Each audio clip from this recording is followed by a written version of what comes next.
Welcome back to our channel for today's video, for today's vlog. So, ayan mga kachoy, at gusto nyo bang magluto tayo ng ganito kasarap na ulam? So, eto na nga at halina kayo at magluto tayo.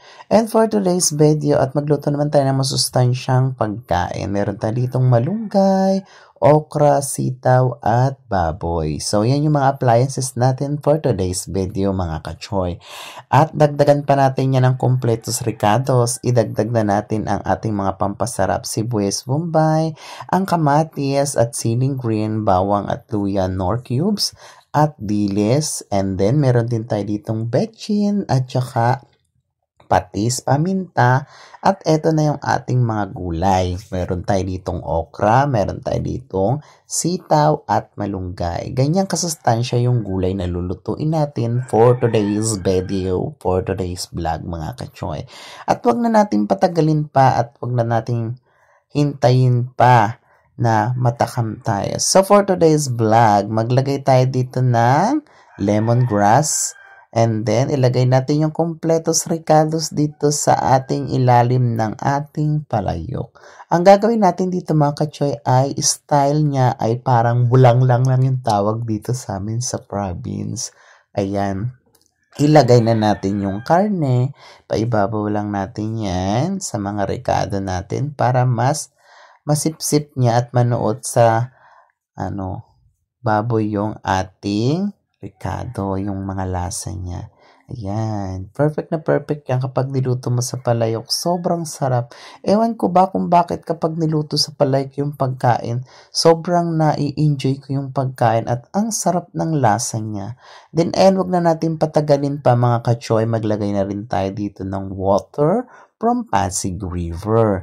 So, ganyan lang mga kachoy. Yan, wag natin masyadong punuin kasi may mga i-apply pa tayo dyan mamaya na mga appliances, ang mga gulay. Then, after nyan, maglagay tayo ng Knorr cubes.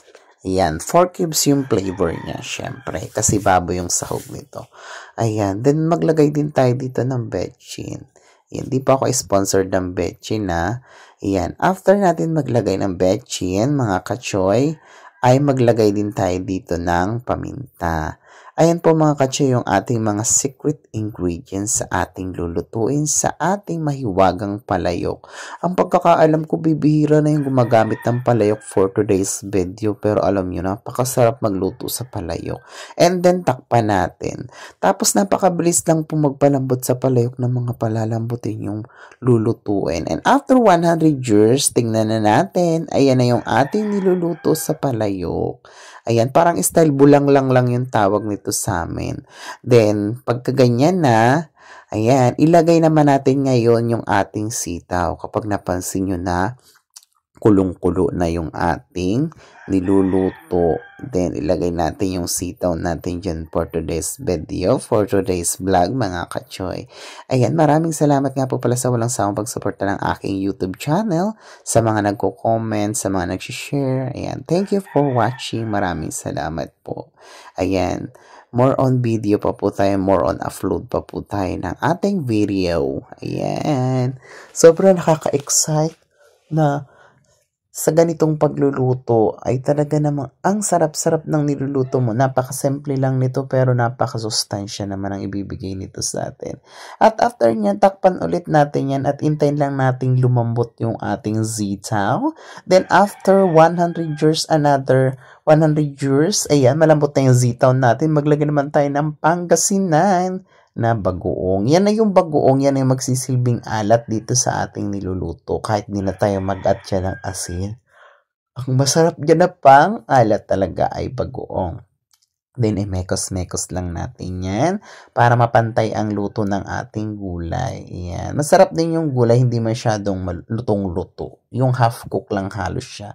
Then, kapag half-cook na yung sitaw natin, ilagay na natin yung ating okra. Sobrang sarap dito mga kachoy. Talaga masisira na naman ang diet natin for today's video, for today's vlog. At ayan, takpan natin. Then, buksan ulit natin. At after 100 years, ito na mga kachoy, luto na yung ating gulay.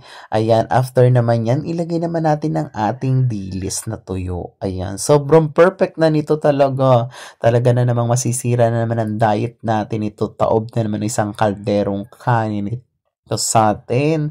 Igop abaw na naman tayo nito. Napakasarap nito mga kachoy. Ganyan lang po ang simpleng pagluluto ng masarap na ulam. Perfect talaga magluto dito sa aking palayok. Simula nung nabinili ko tong palayok na to, naging favorite ko na tong lutuan kasi sobrang sarap. Iba talaga yung sarap ng mga niluluto sa palayok. Ito talaga yung lutuan ng unang panahon pa.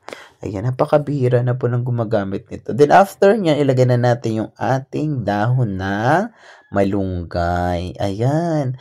Para kompleto na ang ating niluluto. Sobrang sarap po talaga nito, promise. Tapos masustansya po siya.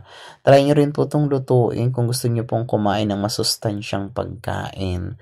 Ayan, sobrang perfect talaga nito mga kachoy. Ayan, mekos-mekos lang natin yan. At after 100 years, eto na po mga kachoy, luto na ang ating ulam. Ayan, perfect na perfect. Ayan, thank you for watching. Thank you for sharing. Maraming salamat po. God bless. Ayan, kain.